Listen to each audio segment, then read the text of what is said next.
வணக்கம். திண்ணைக்கு வந்த எல்லாருக்கும் என்னுடைய அன்பான வரவேற்புகள்.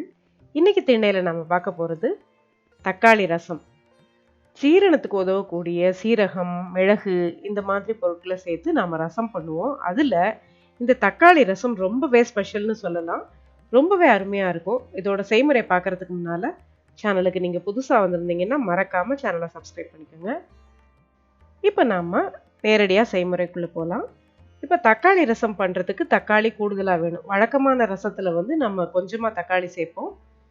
தக்காளி ரசத்துக்கு 3 தக்காளி எடுத்திருக்கேன்னா.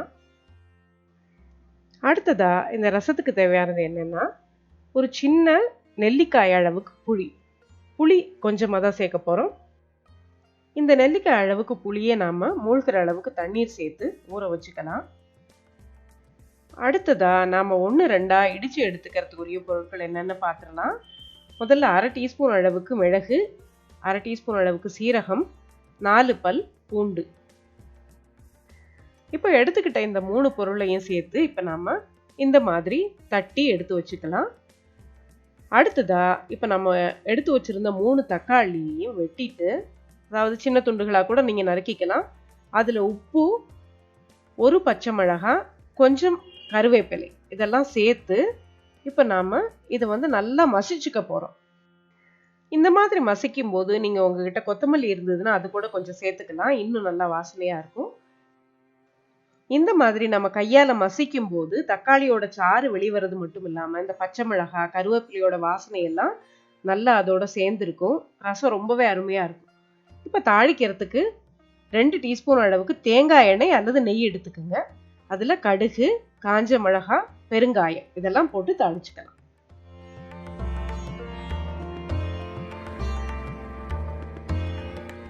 இப்போ தாளிச்ச பொருட்களோட நாம ஏற்கனவே தட்டி வச்சிருக்கிறோம் இல்லையா, அந்த மிளகு, சீரகம், பூண்டு அந்த கலவையை இதில் சேர்த்து ஒரு 30 செகண்டுக்கு அதை அந்த எண்ணெயோட கொஞ்சம் வதக்கி விட்டுக்கோங்க. அடுத்ததா நாம கையால மசிச்சு வச்சிருக்கோம் இல்லையா, அந்த தக்காளி, பச்சை மிளகாய், கருவேப்பிலை சேர்ந்த கலவையை இதில் சேர்த்துக்கலாம். இப்போ இந்த தக்காளி அதோட பச்சை வாசனை போகிற அளவுக்கு நம்ம கொஞ்சம் வதக்க போகிறோம்.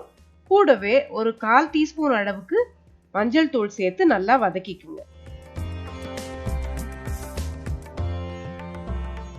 இப்போ தக்காளி வதங்கி பச்சை வாசனை போன பிறகு அதில் நம்ம எடுத்து வச்சிருக்கிற புளியை கரைச்சி தேவையான தண்ணீரோட இதில் சேர்த்துக்க போகிறோம்.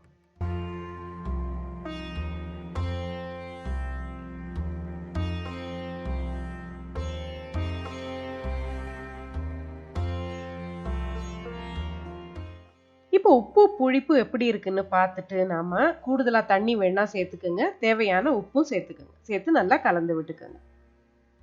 இப்போ நம்ம தண்ணீர் உப்பெல்லாம் சேர்த்துருக்கோம், நல்லா கலந்து விட்டாச்சு. இப்போ கொதிக்கிறதுக்கு முந்திய பருவம், அதாவது இந்த மாதிரி நொர கூடி வர்ற சமயத்தில் ஒரு குழிக்கரண்டி அளவுக்கு வேக வச்ச துவரம்பருப்பை நான் இப்போ இதில் சேர்த்துக்கிறேன். இந்த துவரம்பருப்பு சேர்க்காம கூட பண்ணலாம், ஆனால் சேர்த்து பண்ணும்போது இதோட சுவை ரொம்பவே அற்புதமாக இருக்கும். இப்போ பார்த்தீங்கன்னா தெரியும், அருமையாக தயாராகிடுச்சு ரசம். இந்த செய்முறை உங்களுக்கு பிடிச்சிருந்தா சேனலுக்கு நீங்கள் புதுசாக வந்திருந்தீங்கன்னா மறக்காமல் சேனலை சப்ஸ்கிரைப் பண்ணிக்கோங்க. இன்னொரு நல்ல ரெசிபியோட அடுத்து ஒரு பதிவில் சந்திக்கலாம். நன்றி.